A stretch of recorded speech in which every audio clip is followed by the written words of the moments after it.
नमो अरिहंताणं नमो सिद्धाणं नमो आयर्याणं नमो वज्रायाणं नमो लोये सव्यसाहुणं वन्दे तु सव्यसिद्धे ध्रुवमचलमणोऽमं गतिं पते वोचामि समय पाहुडे मिणमो सुध केवली वणि नमः समय साराय स्वानुभूत्या चकासते चेत् स्वभावाय भावाय सर्वभावान्तरच्छिदे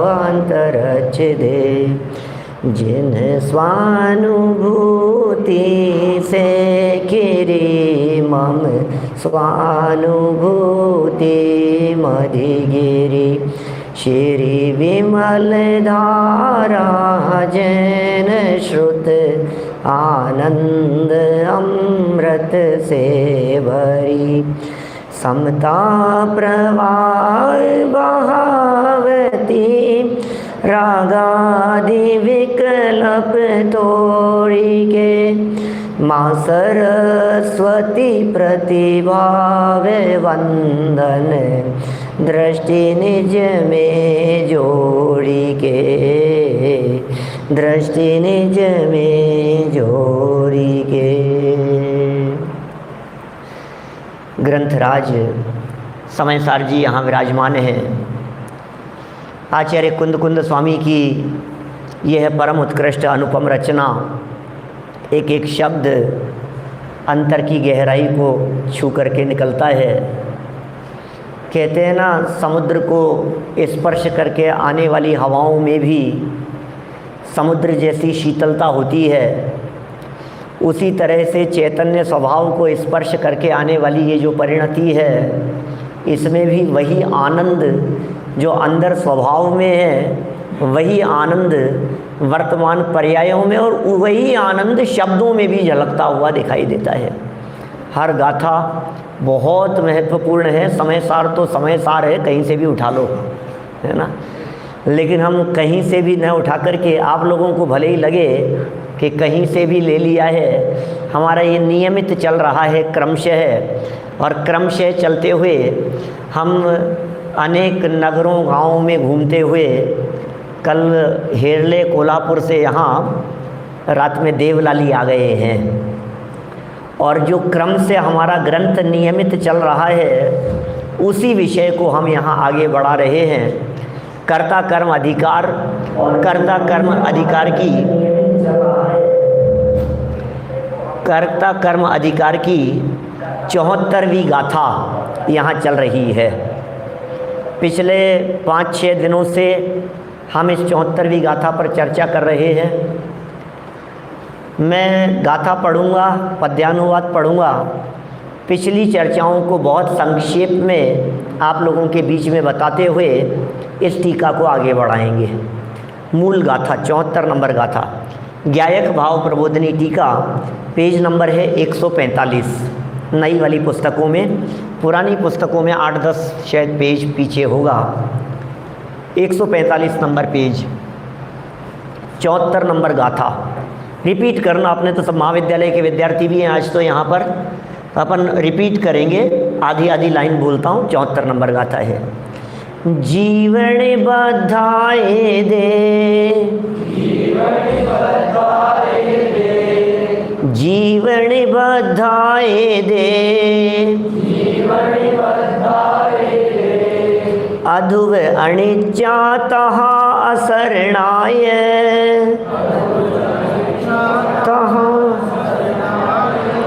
अधुव अनिच्चा तहा असरणाय,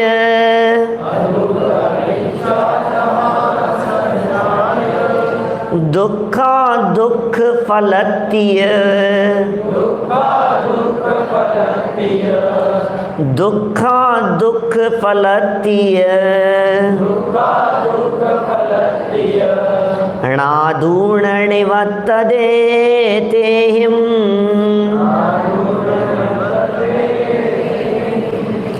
ये सभी जीवन बद्ध ध्रुव शरणहीन दुख रूप दुख फल जान कर, इनसे निवर्तन बुध करे।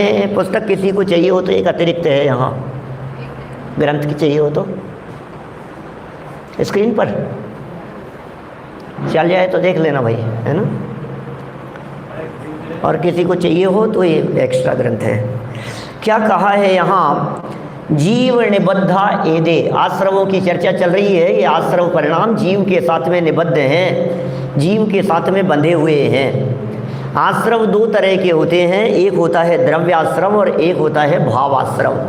वैसे दो तरह के जब आश्रम कहे जाते हैं तो पुण्याश्रम और पापाश्रम वैसे भी दो तरह के कह देते हैं, लेकिन यहाँ दो तरह के आश्रम जीव के साथ में निबद्ध हैं, माने भावाश्रम भी और द्रव्याश्रम भी। भावाश्रमों का आत्मा के साथ में क्षणिक तादात्म्य संबंध है। क्षणिक तादात्म्य जानते हैं?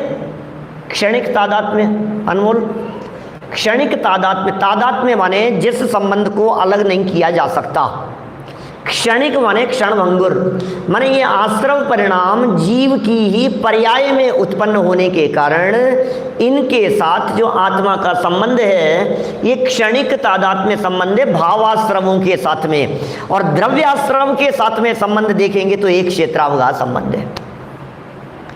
तो संबंध है इनके साथ। जब इनके साथ में आत्मा का संबंध बतलाया गया अनिल जी, जब ऐसा संबंध बतलाया आत्मा के साथ में, तो आत्मा को लगा कि ये तो मेरे ही है, तो छोड़ेगा नहीं। तो कहा भाई भले ही आत्मा के साथ में संबंध है, भले ही आत्मा में उत्पन्न हुए हैं, लेकिन अमृतचंद्राचार्य देव ये कहते हैं कि इनका आत्मा से संबंध वध्य घातक संबंध है।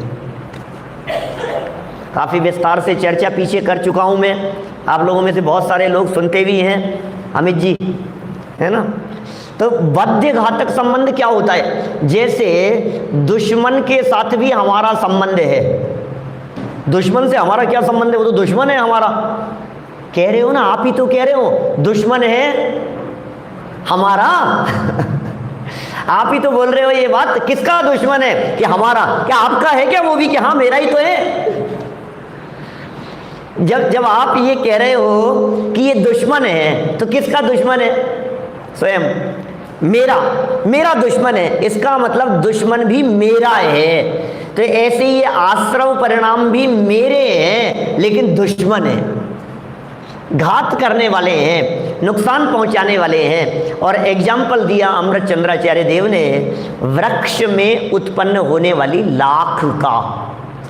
पेड़ में जैसे पीपल के वृक्ष में जैसे लाख उत्पन्न हो जाती है, ऐसे ही इसी प्रकार ये आत्मा में लाख की तरह उत्पन्न होने वाले हैं। क्या होता है, जो वृक्ष जो पेड़ मरने वाला होता है, समझ लो मौत नज़दीक आ जाती है पीपल के वृक्ष में, और भी इस तरह के कोई वृक्ष होते होंगे, तो अंदर का जो लिक्विड तत्व है उसका, वो जब फूट करके बाहर आने लगता है तो वो सब बाहर निकल करके जम जाता है और वो पेड़ सूख जाता है, नष्ट हो जाता है, मर जाता है। ऐसे अपने शरीर में होता है। जैसे मान लो यहाँ शरीर में खून बह रहा है, दौड़ रहा है अंदर, हाँ वो दौड़ता हुआ खून जब बाहर निकला तो बाहर निकलते हुए वो खून जैसे ही बाहर निकलेगा, ज़्यादा बह गया तो मर जाता है व्यक्ति, मौत हो जाती है उसकी। तो इसी तरह से जैसे वो लाख भले ही पेड़ में उत्पन्न हुई हो, वृक्ष में उत्पन्न हुई हो, लेकिन वृक्ष को नुकसान पहुंचाने वाली है, उसे मार देने वाली है, उसकी घातक है, उसी तरह से ये आश्रव परिणाम भी भले ही आत्मा में उत्पन्न हुए हों, लेकिन आत्मा का घात करने वाले हैं, उसे मार देने वाले हैं। तो फिर मर जाता होगा आत्मा। वो मारता है तो मर जाता होगा ना, कि नहीं मरने वाला नहीं है। तो फिर ये मारने वाला तो तब कहा जाए जब मरे। भाई किसी व्यक्ति को हत्यारा तो तब कहा जाएगा ना जब किसी की हत्या हो। अब जीव के घातक कह रहे हो, जीव तो घात हुआ ही नहीं, तो फिर घातक कैसा? आश्रम को घातक कह दिया और जीव का घात ही नहीं हुआ, तो ये ऐसे कैसे बनेगा? बोले सुनो, आत्मा का तो कभी घात नहीं होता, लेकिन आत्मा का घात करने का प्रयत्न बराबर इनका चालू रहता है। जैसे ज्ञानावर्णी कर्म का ये प्रयत्न रहता है। अपन ज्ञानावर्णी कर्म की जगह खड़े होकर के देखें तो ज्ञानावर्णी कर्म का प्रयत्न ये रहता है अनुज जी कि ये ज्ञानावर्णी कर्म जो है ज्ञान को घात देवे, ज्ञान को नष्ट कर देवे।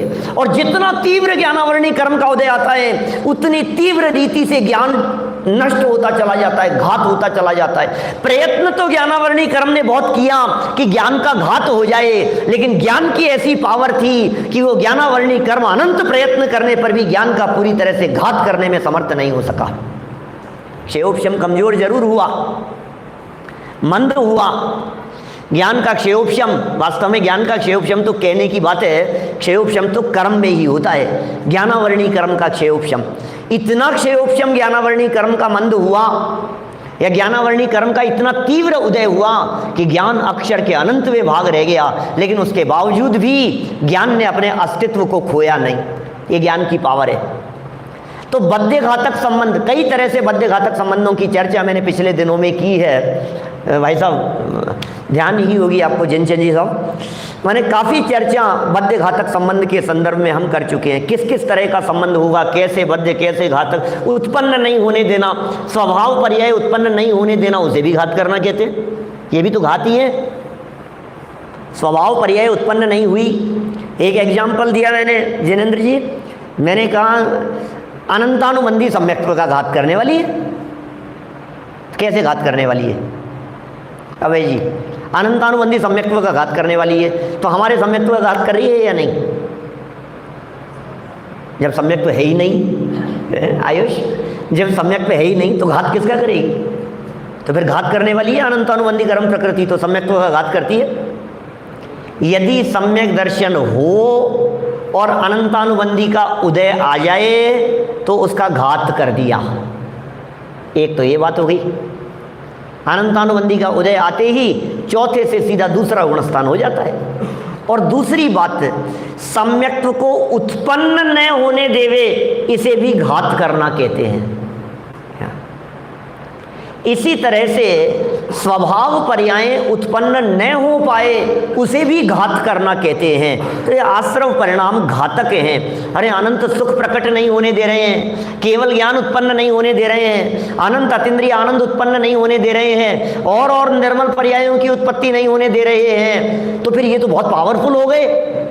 ये नहीं होने दे रहे हैं तो इसका मतलब ताकतवर हो गए ना आश्रव। तो कि पंडित जी आपकी भाषा से तो ये लग रहा है भाई साहब आश्रम तो बहुत खतरनाक है, सम्यक दर्शन उत्पन्न नहीं होने देते, निर्मल पर्याय उत्पन्न नहीं होने देते, केवल ज्ञान अनंत सुख उत्पन्न नहीं होने देते, फिर तो ये तो आश्रम तो बहुत पावरफुल आ रहा है। सुनो तो सही, उनने तो न मालूम क्या क्या सोच रखी थी। ये तो जीव ही होश में नहीं था क्या? यदि ये जीव थोड़ा बहुत भी होश में आ जाता तो फिर आश्रमों को ढूंढते रह जाते, क्या मिलते नहीं है आश्रम। और तुम्हें क्या बतलाएं, इन आश्रमों से जीव की तुलना करते हुए आगे कह दिया, ये आश्रम तो अनित्य है, ये आश्रम तो अध्रुव है, ये आश्रम तो आशरण है। अध्रुव और अनित्य, इन दो विशेषणों की चर्चा पिछले दिनों में बहुत हुई है। आज आशरण विशेषण की चर्चा को हमें आगे बढ़ाना है।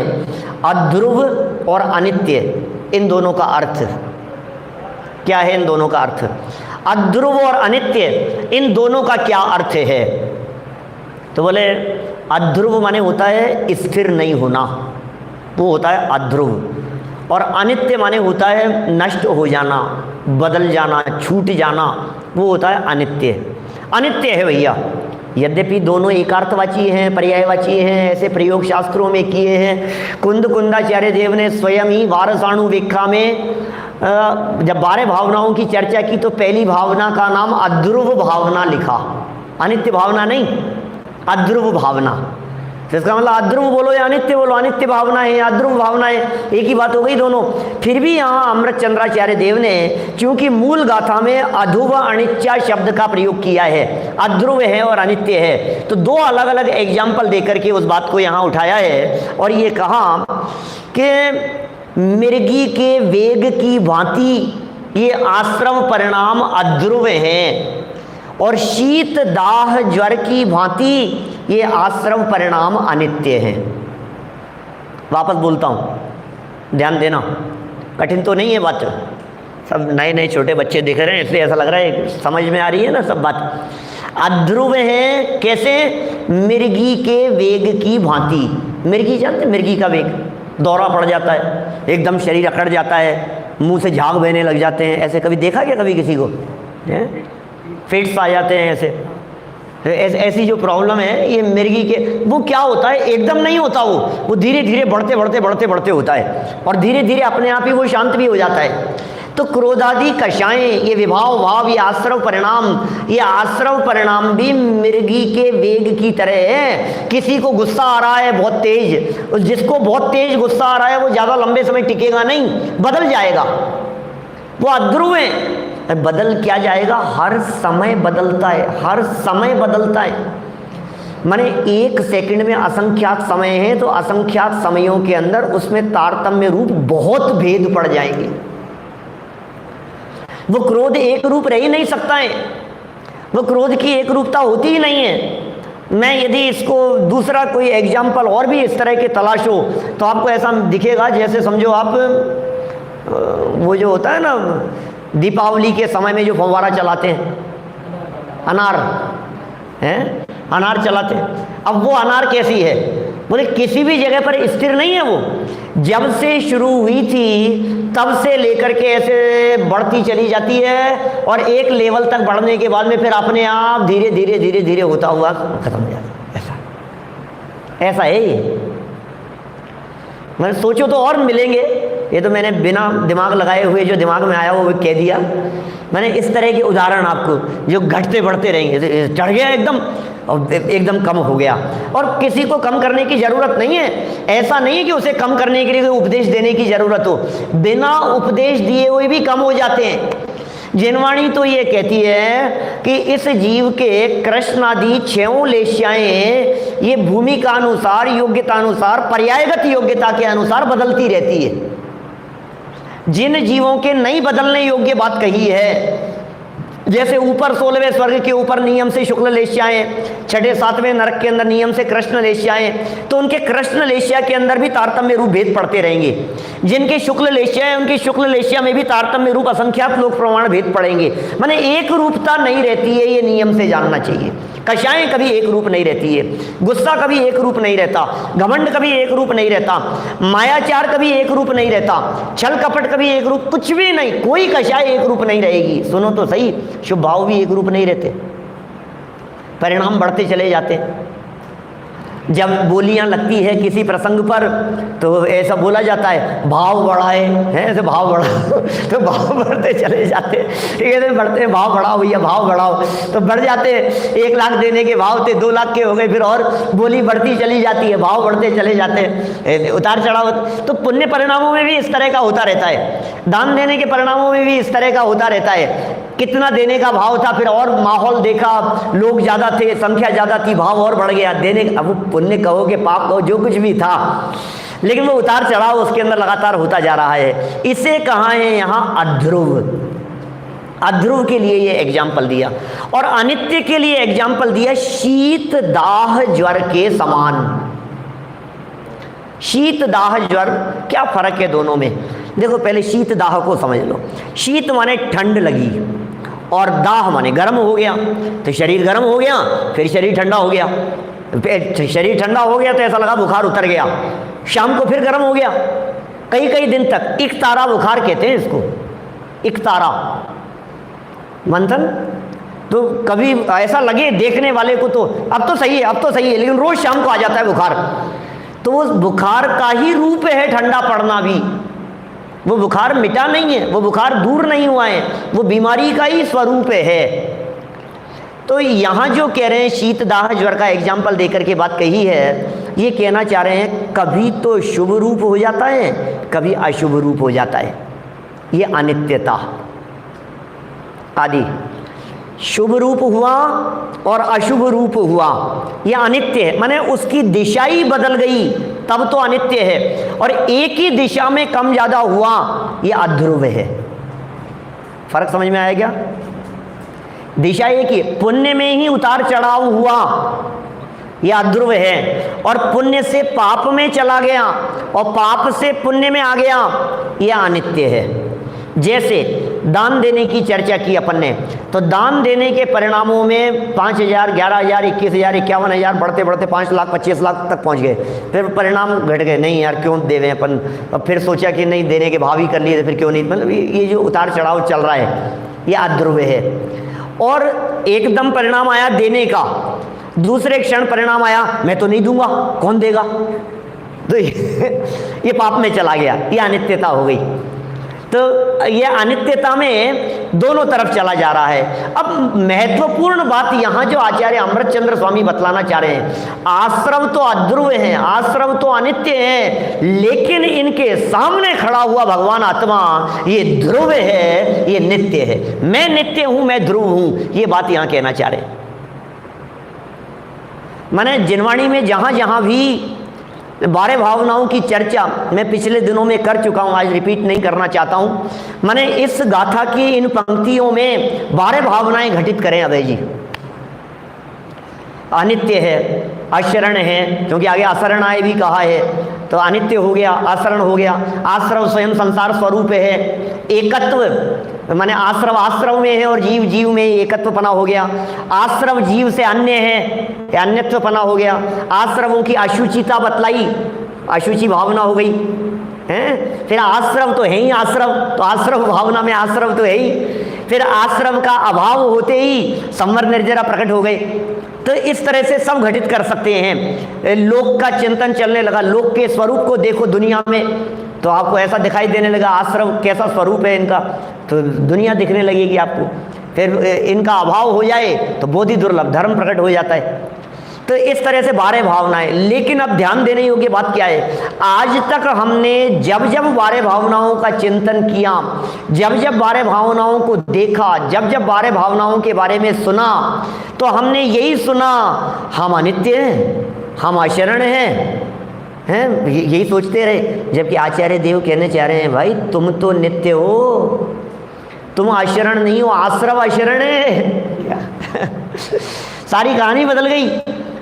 हम तो ये सोच रहे मरना सबको एक दिन, तो किसको मरना, क्या किसको मरना। मैं वो तत्व हूं जो नहीं मरने वाला है। इस अनित्यता के साथ में नित्यता को खड़ा कर दिया है, अध्रुवता के साथ में ध्रुव तत्व को बतला दिया है। तो इस तरह की ये सब चर्चा, ये आत्मा यदि अपने नित्य स्वभाव का अवलंबन लेता है तो विज्ञान घन भाव वाला होते होते ये परम सुख को प्राप्त करता है। ये 2 बोल हुए अध्रुव और अनित्य के संदर्भ में। अब तीसरा बोल ये कह रहे हैं, देखिए पेज नंबर 146 पर तीसरे बोल की तरफ बढ़ते हैं। अशरणपना बतलाते हैं, शब्द दिए हैं किस तरह के, उदाहरण है, उदाहरण दे रहे हैं। जिस प्रकार वीर्य स्खलन के साथ ही दारुण काम संस्कार नष्ट हो जाता है, किसी से रोका नहीं जा सकता।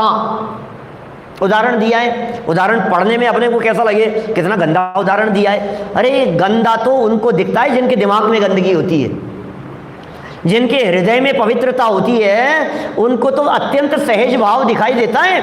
उनके परिणामों में ये नहीं आता ये क्या कह रहे हो, ये कैसी बात कर रहे हो, ऐसा कहते हुए ऐसा ही है, अत्यंत सहज। या तो कोई व्यक्ति बहुत अधिक पापी हो, दुष्ट हो, दुरात्मा हो, वो इस तरह की बातें करता है, या फिर जिनका हृदय अत्यंत पवित्र हो उन्हें कोई फर्क नहीं पड़ता है ऐसी बातें करने से। जिनसेन आचार्य के साथ में ऐसी घटना घटी। जिनसेन आचार्य उन्होंने आदि पुराण में काफ़ी वर्णन किया, महिलाओं का वर्णन किया, समझो आप मरु देवी का वर्णन किया, तो नख शिख वर्णन करते हैं ना, नाखून से लेकर के सिर तक पूरा वर्णन, अंग अंग का वर्णन करे। अब मरु देवी का वर्णन किया और इस तरह का पढ़ो तो आपको शर्म आ जाए, ऐसा इस तरह का वर्णन आदि पुराण में वर्णन है, हरिवंश पुराण में वर्णन है, पुराणों के अंदर इस तरह का वर्णन। आप समझो आत्मानुशासन में बीच में कुछ लोग ऐसे आ जाते हैं कि अपन सभा में उसे पढ़ें तो हमारी अपनी आंखें नीची हो जाए, ऐसा वर्णन उनमें किया है। जैसे जिनसेन आचार्य ने वर्णन किया, राजा से शिकायत कर दी कि समाज में क्या फैला रहे हैं, बोले तुम इस तरह का साहित्य लिख रहे हो, ऐसा साहित्य लिख रहे हो। राज दरबार में उन्हें बुला दिया गया और कहा कि जो तुमने लिखा है यहीं इस राज दरबार के अंदर खड़े होकर के तुम ही सुनाओ इसको। नगर दिगंबर मुनिराज सुनाया उन्होंने, और जब उन्होंने सुनाया तो उनके सुनाते समय न चेहरे पर विकार था, न तन में विकार था, न मन में विकार था। इतना निर्विकार, बिल्कुल अलिप्त भाव से उसे पढ़ लिया। राजा भी उनके चरणों में नतमस्तक हो गया। धन्य है आपकी वीतरागता और धन्य है आपकी वैराग्य परिणति। ये सहज ही ऐसा सुन सुन करके जो कामुक लोग हैं वे काम भाव से युक्त हो जावे, लेकिन ज्ञानी धर्मात्मा पुरुष अत्यंत व्यक्त। उदाहरण कितना सुंदर दिया है। उदाहरण से क्या सिद्धांत समझाना चाहते हैं? ये कह रहे हैं जो काम संस्कार है, जो काम का परिणाम है, जो विभाव भाव है, ये काम का परिणाम वीर्य स्खलन होते ही फिर कह रहे हैं उसे बचाया नहीं जा सकता, उसे रोका नहीं जा सकता, उसे टिकाया नहीं जा सकता। और सिद्धांत में घटित कर दिया। एक दारुण शब्द दिया है। दारुण का मतलब अनिर्वार है, उद्रेक जिसका। जैसा भागचंद जी ने 7वें श्लोक में महावीराष्टक के अंदर लिखा, पढ़ा होगा, अनिर्वारोद्रेक त्रिभुवन जयी काम सुभटा कुमारावस्थायाम अपि निज बलादेन विजित। कितना सुंदर बात कही। अरे इस काम का जो उद्रेक है, जो तेजी है, उसके लिए दारुण शब्द का प्रयोग किया है। ये जो तेजी थी बोले अपने आप खत्म हो गई है, कौन बचाए इसको समय निकल जाने के बाद। और सिद्धांत में घटित किया उसी प्रकार कर्मोदय के स्खलन के साथ ही क्या लिख रहे, कर्म का उदय आया, क्रोध आया। क्रोध भी ऐसे ही नहीं आता है। अंदर में क्रोध कर्म प्रकृति का उदय हो तो क्रोध आता है, क्रोध कर्म प्रकृति का उदय नहीं हो तो क्रोध नहीं आएगा। मान कर्म प्रकृति का उदय हो और क्रोध आ जाए, ऐसा नहीं होता है। मैं ऐसा कहता हूं, एक बच्चा, छोटा बच्चा, 4-5 साल का बच्चा होगा, 3 साल का होगा मान लो, मम्मी की उंगली पकड़ करके दौड़ रहा था। सुना है क्या? तुम लोग तो सब नए बच्चे हो। मैंने मम्मी की उंगली पकड़ करके दौड़ रहा था सड़क पर। पापा भी साथ में थे, रास्ते में जा रहा था और उंगली छुड़ा करके दौड़ने लगा आगे दौड़ते दौड़ते केले के छिलके पर पांव रखा और फिसल गया। जैसे ही वो केले के छिलके पर पांव रख करके फिसला, उसके फिसलते ही वो तो गिरा। मम्मी घबरा गई, पिता को गुस्सा आ गया। क्या वो आसपास में कोई और बुजुर्ग महिला उधर से जा रही थी, वो डर गई। बाइक पर कोई 3-4 लड़के बैठे थे, वो उसे देख करके हंसने लग गए। देखो घटना एक ही घटी है। पापा ने उठा करके एक चांटा मारा खींच करके, नालायक देख करके नहीं चलता है, कहा था तेरे से। पापा गुस्सा कर रहे हैं, मम्मी घबरा रही है। मैं आपसे पूछता हूँ, एक को क्रोध का परिणाम है, एक को शोक का परिणाम है, एक को भय का परिणाम है, एक को हास्य का परिणाम है, ऐसा क्यों? क्या समझ में आ रही है बात? जिसके हास्य कर्म प्रकृति का उदय चल रहा है अंदर में, उसको हंसी का परिणाम दिखाई दे रहा है। जिसके अंदर में क्रोध कर्म प्रकृति का उदय चल रहा है, उसके क्रोध का परिणाम हो रहा है। जिसके भय कर्म प्रकृति का उदय चल रहा है, उसके भय का परिणाम दिखाई दे रहा है। माने अंदर में जैसा उदय होगा तदनुसार परिणाम होता है। इसको सैद्धांतिक रूप से यदि हम बात करें तो हम ये कहेंगे जैसा परिणाम दिखाई दे रहा है वैसा उदय है। उदय से परिणाम होने का संबंध अनिवार्य संबंध नहीं है अनिल भाई। क्या? क्योंकि फिर तो क्या होगा, फिर तो ये जीव कभी छूट ही नहीं पाएगा। क्या? फिर तो बहुत बड़ी प्रॉब्लम क्रिएट हो जाएगी। मैंने अंदर में क्रोध का उदय आया, इसने क्रोध किया, अब जब जब क्रोध का मैं क्या करूं, क्रोध का उदय है, मैं क्या करूं। अरे भाई नहीं, ऐसा नहीं। हाँ, जब क्रोध होता हुआ दिखाई देवे तब हम ये कहेंगे नियम से क्रोध कर्म प्रकृति का उदय है। समझ में आ रही है क्या बात? किधर से किधर चलना है, इधर से नहीं चलना, इधर से चलना है। जब हमने देखा कि भाई ये जीव गुस्सा कर रहा है और हमने कहा ये जीव डर रहा है, तो डर क्यों रहा है, इसका मतलब नियम से भय कर्म प्रकृति का उदय चल रहा है कि कब तक डरता रहेगा। तो अमृत चंद्राचार्य देव ये कह रहे हैं कि कर्मोदय के स्खलन के साथ ही आश्रव भाव नष्ट हो जाते हैं। अंदर में भय कर्म प्रकृति का उदय खत्म हो गया, अब दुनिया की कोई ताकत उसे डरा नहीं सकती। डराओ, अब नहीं डरता है। ये क्या हुआ, अब क्यों नहीं डर रहा है? छोटे बच्चे होते हैं ना, किसी खिलौने से डरते हैं। वो बंदर जैसा खिलौना था कोई, अब उसको डराते, खा जाएगा। वो बच्चा डरता है उसको, खा जाएगा। वो डरता रहता है, दूध पी जल्दी से, तो वो 3 साल का बच्चा फटाफट दूध पी लेता है। जल्दी से बैठ जाए यहाँ पे, ये बंदर खा जाएगा। और थोड़े दिन बाद में उस बंदर को किसी ने उसको पकड़ा दिया और उसने पकड़ लिया। अब उसे कोई बंदर से डराए तो वो क्या कहते, लाओ दो मेरे को, दो, क्या उठा के फेंक देता है बंदर को। अब क्या हुआ, अब क्या चक्कर हो गया ये? बोले हुआ क्या था, भय नामक कर्म प्रकृति का उदय खत्म हो गया अंदर। जब तक जिस समय भय कर्म प्रकृति का उदय होगा तब तक डरता हुआ दिखाई देगा। सभी आश्रव परिणामों में इसी तरह का है। ये कह रहे हैं आश्रव कर्मोदय के स्खलन के साथ ही आश्रव भाव नष्ट हो जाते हैं, उन्हें रोका नहीं जा सकता। चलो उल्टा लगा, अभी दूसरे तरह से देखो इसी घटना, इसी तरह की बातों को।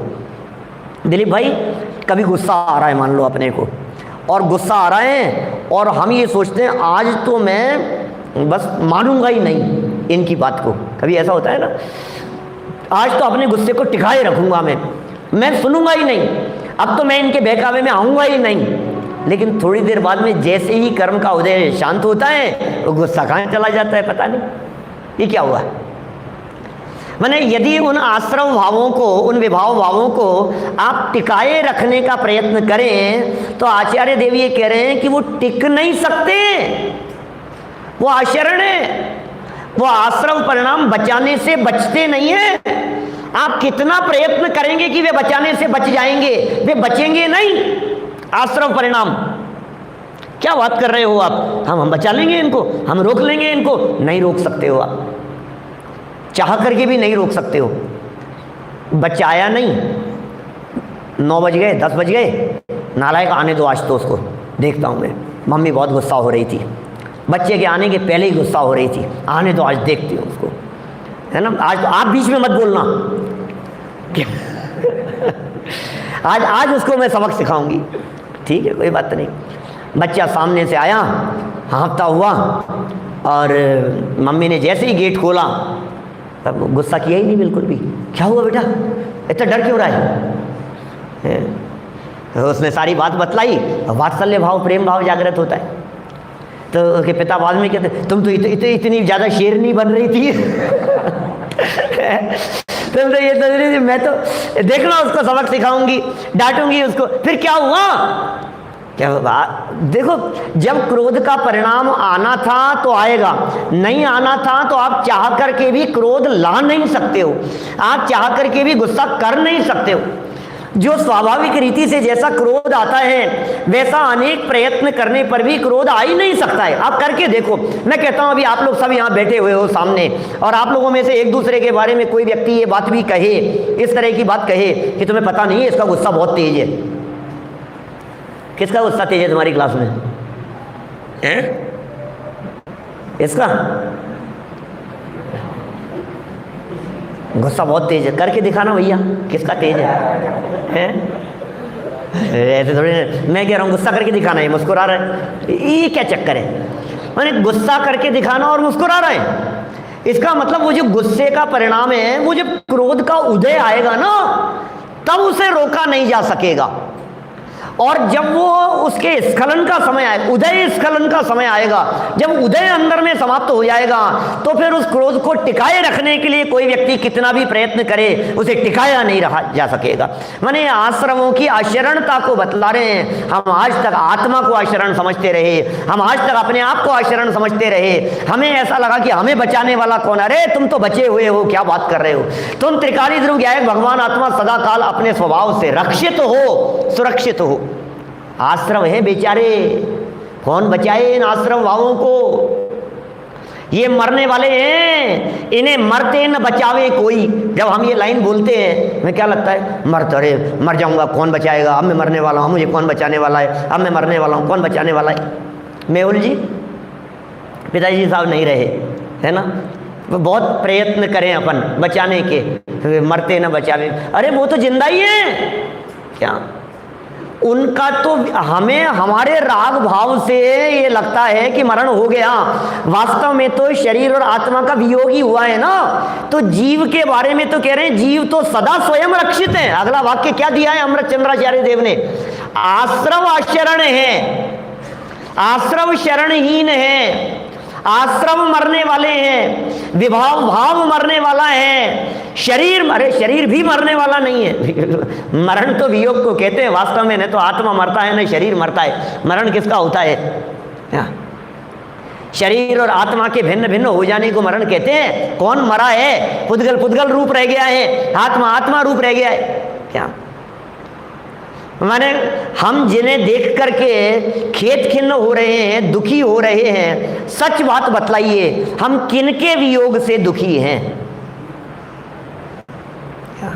हम अपने राग भाव से दुखी हैं, हम अपने मोह भाव से दुखी हैं। और हमारी भूमिका के अनुसार, हम जिस भूमिका में हैं, हमारे राग परिणाम के अनुसार हमें उतना दुख भी होता है, होगा भी।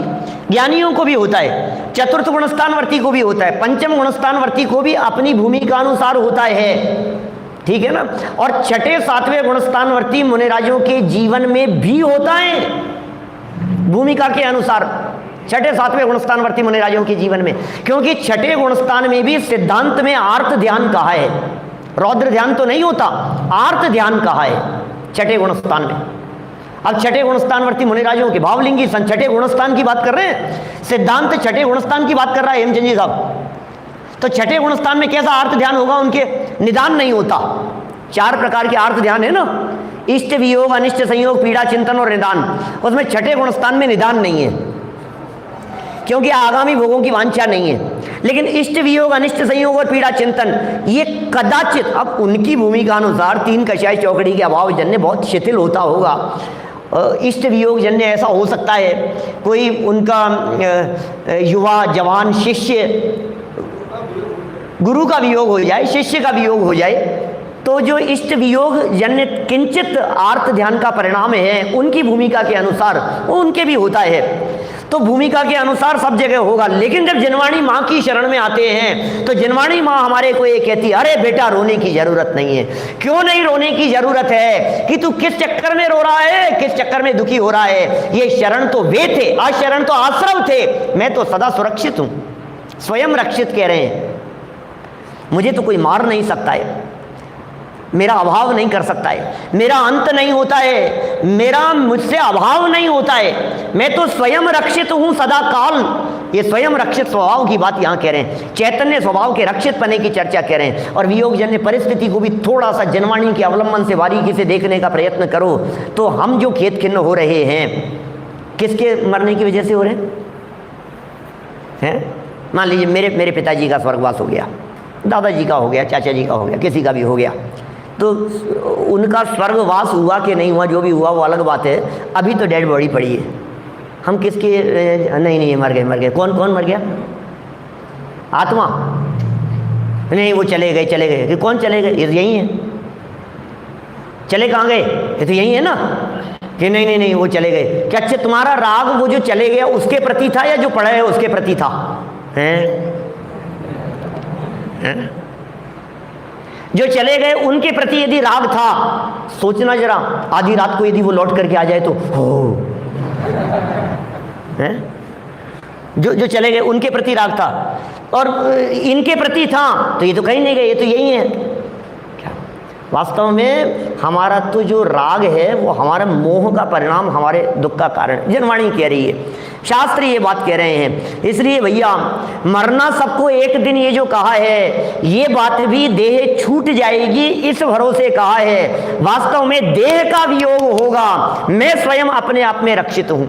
इसी तरह जैसे अनित्य की बात कही, ऐसे आश्ररण का, ऐसे संसार का, सब 12 भावनाओं के अंदर सबको घटित कीजिए आश्रम परिणामों के ऊपर, और सबके सामने खड़ा कर दीजिए अपने आत्मा को, अपने त्रिकाली ध्रुव गायक भगवान आत्मा को, जो हमारे बीच में से चले गए।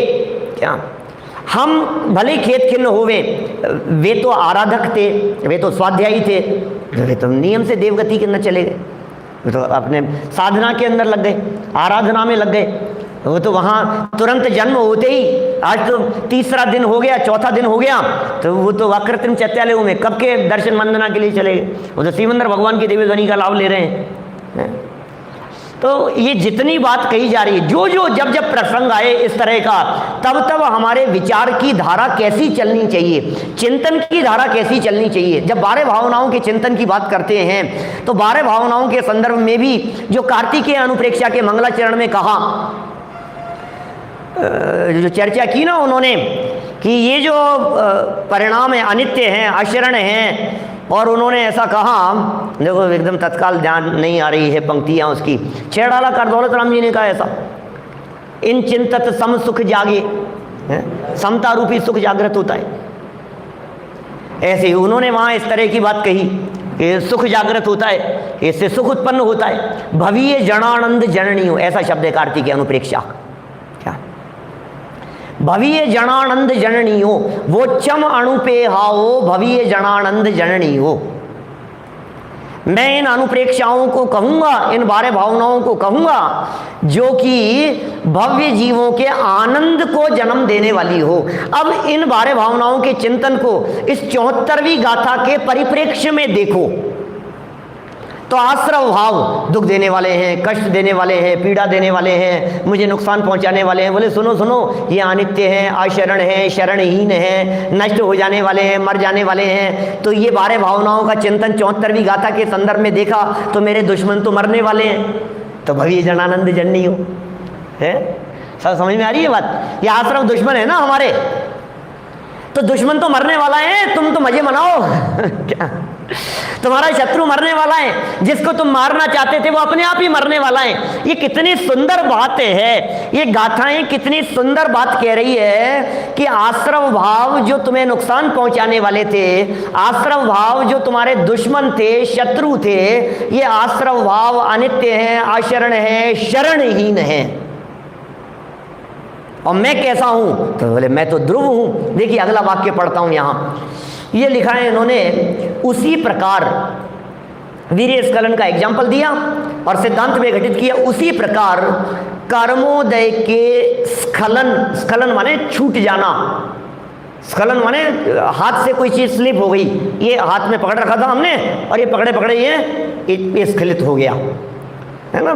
तो कर्मोदय के स्खलन के साथ ही, जैसे ही कर्मोदय का स्खलन हुआ उसके साथ ही आश्रव भाव नष्ट हो जाते हैं। लो अब ये आश्रव भाव कर्मोदय के स्खलन के साथ ही अपने आप नष्ट हो जाते हैं। और ये तलवार लेकर के खड़ा था, मैं आश्रमों को मारूंगा, बंदूक लेकर के खड़ा था, मैं आश्रमों को नष्ट करना है, आश्रमों को नष्ट करना है, आश्रमों को मारना है, आश्रमों को जीतना है, आश्रमों को खत्म कर दूंगा, आश्रम मेरे दुश्मन है, देखना इन आश्रमों को। अरे वो अपने आप ही मर रहा है वो आश्रम अगले समय टिकेगा ही नहीं, तू जबरदस्ती उनकी हत्या का परिणाम करके अपने परिणाम बिगाड़ रहा है।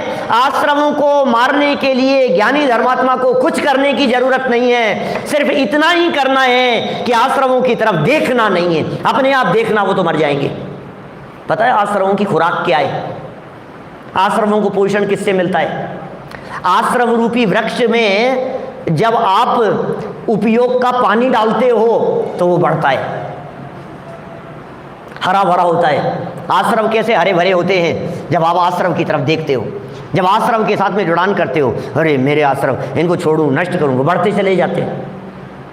तो क्या करना है? उसको पानी देना बंद करो, पेड़ अपने आप सूख जाएगा। पेड़ की बात नहीं कर रहे, घर में लगे हुए पौधों की बात करें, क्योंकि पेड़ तो खड़े रहते हैं, उनकी जड़ें लंबी होती है, नीचे से पानी सोख लेते हैं। तुम नहीं दोगे तो क्या होगा? सालों सालों तक खड़े रहते हैं वो तो। लेकिन घर में जो पौधे लगे हुए हैं, मान लो अब उनमें यदि आप रोजाना पानी नहीं देंगे, 5 दिन पानी नहीं दो, सूख जाएगा, 10 दिन पानी नहीं दो, मर जाएगा। तो ऐसे ही जो आश्रम परिणाम है, आश्रम उत्पन्न हुआ और हमने आश्रम की तरफ देखा नहीं, हमने आश्रम की तरफ ध्यान नहीं दिया, और आश्रम की तरफ ध्यान नहीं दिया तो फिर किसकी तरफ ध्यान दोगे?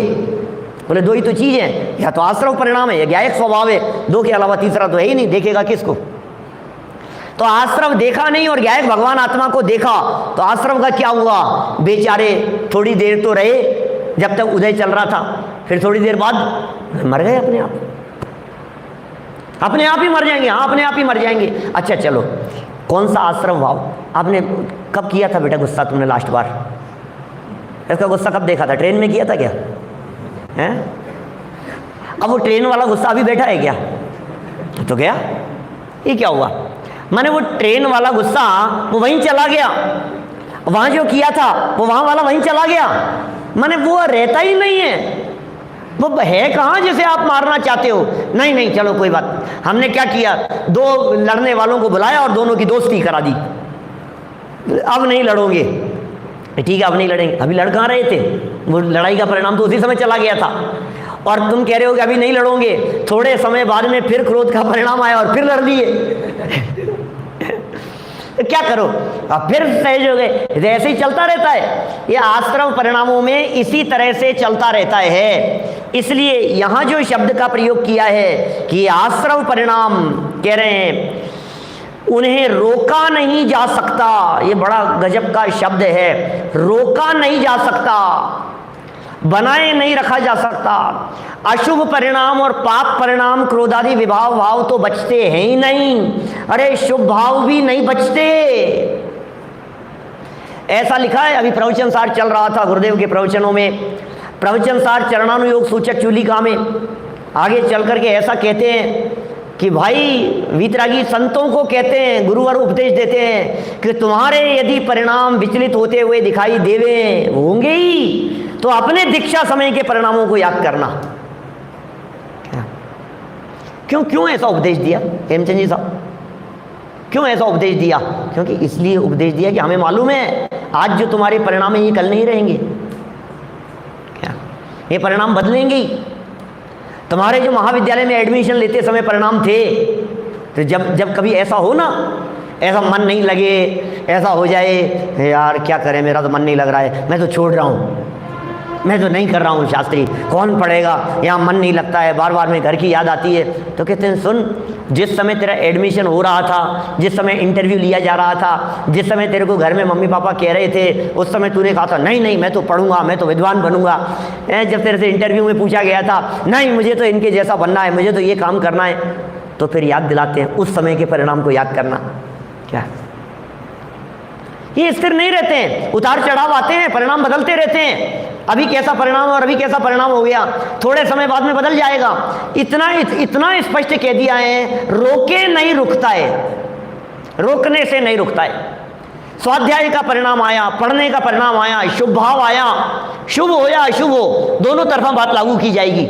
हम उसे बचाने का प्रयत्न करें, लेकिन ये कहें रोका नहीं जा सकता, रोका नहीं जा सकता। इसका मतलब मरते न बचावे कोई, कि किसके मरने की बात कर रहे हो, कि आश्रम भावों के मरने की बात कर रहे हैं, इनके मरने की बात कर रहे हैं कि बच जाएं बच जाएं। कभी कभी होते हैं बहुत सारे लोग, वो कहते हैं मैं अपने गुस्से को देखना ठंडा नहीं होने दूंगा, मैं बनाए रखूंगा इस गुस्से को, मेंटेन रखूंगा मैं इसके गुस्से को, लेकिन वो कितनी भी कोशिश करें वो रहता ही नहीं है, तो रोका नहीं जा सकता। इसलिए आश्रव शरण अशरण है और स्वयं रक्षित आत्मा, स्वयं रक्षित, मुझे किसी की शरण की जरूरत नहीं है। कौन शरण, किसकी शरण की बात कर रहे हो आप? हमारे व्याख्याकारों ने, आध्यात्मिक व्याख्याकारों ने, सूक्ष्म दृष्टि से देखने वालों ने पहला शरण अपने आप को कहा है स्वयं रक्षित शुद्धा तमरु।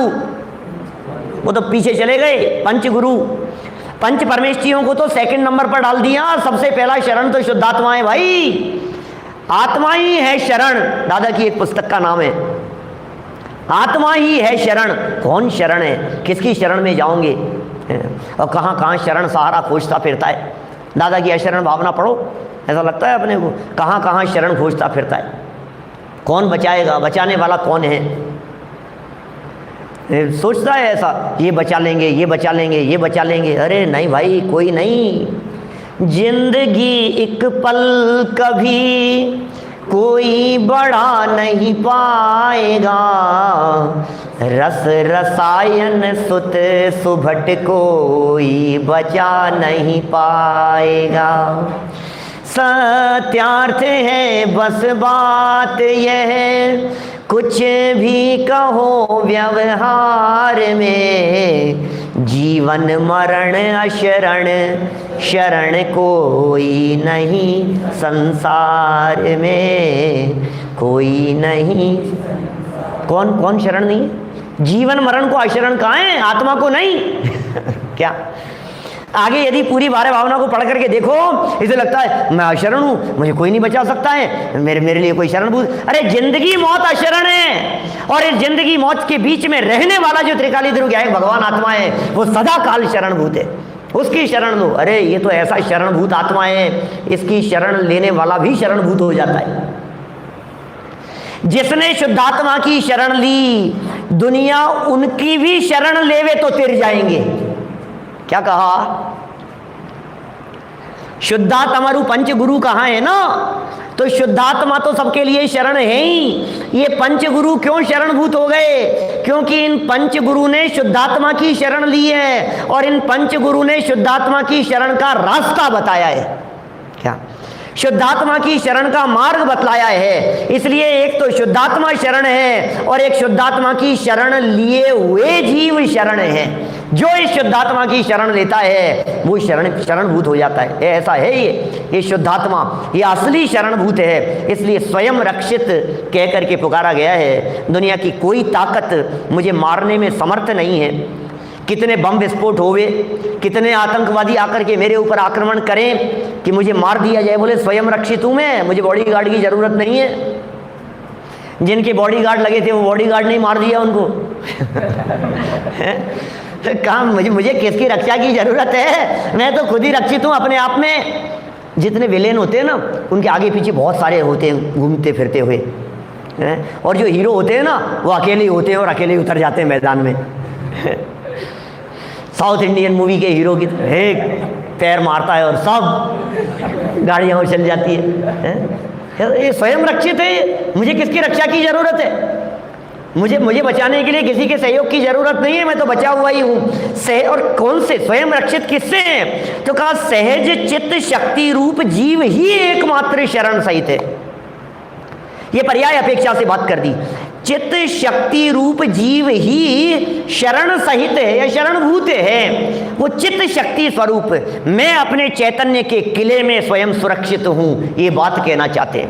मैं स्वयं सुरक्षित हूं अपने चैतन्य के किले में। मेरे इस चैतन्य के किले में शत्रुओं का प्रवेश नहीं है, और मेरे इस चैतन्य के किले से किसी को बाहर निकाला नहीं जा सकता है। इस तरह का रक्षित किले होते हैं ना। किले किस लिए होते हैं? वो किले शतरंज खेलते होंगे तो उसमें बना देते हैं बच्चे, हैं राजा को इधर ले आए, फिर इधर से हैं घोड़े को इधर कर दिया, ऊँट को इधर लगा दिया, और ये हमने क्या किया है? बोले अंदर सुरक्षित कर दिया उसको, किला बना दिया उसका। जैसे किले बना देते हैं राजा रक्षा के लिए। ये आत्मा अपने किले में सुरक्षित है, ये चैतन्य भगवान आत्मा, इसको किसी और की रक्षा की जरूरत नहीं है। अपनी चित्त शक्ति से, जीवत्व शक्ति से, अपनी चैतन्य शक्ति से ये जीव सदा काल रक्षित है। इसलिए एकमात्र शरण सहित ही है। तो इस तरह से 3 विशेषणों की चर्चा इस गाथा के आधार से अभी तक हमने की है। ये आश्रव परिणाम अनित्य तो है ही, ये आश्रव परिणाम अध्रुव भी हैं, ये आश्रव परिणाम आशरण भी हैं। और इन तीनों के सामने अनित्य आश्रव और आत्मा नित्य, अध्रुव आश्रव आत्मा ध्रुव, शरणहीन आश्रव और शरणभूत आत्मा, इस तरह से दोनों में कंपैरिजन किया जा रहा है। अभी तो और बहुत कुछ बाकी है, विशेष चर्चा करेंगे कल, इसी प्रसंग को आगे बढ़ाएंगे। अभी की बात को यहीं विराम देते हैं। अभय जी भाई साहब।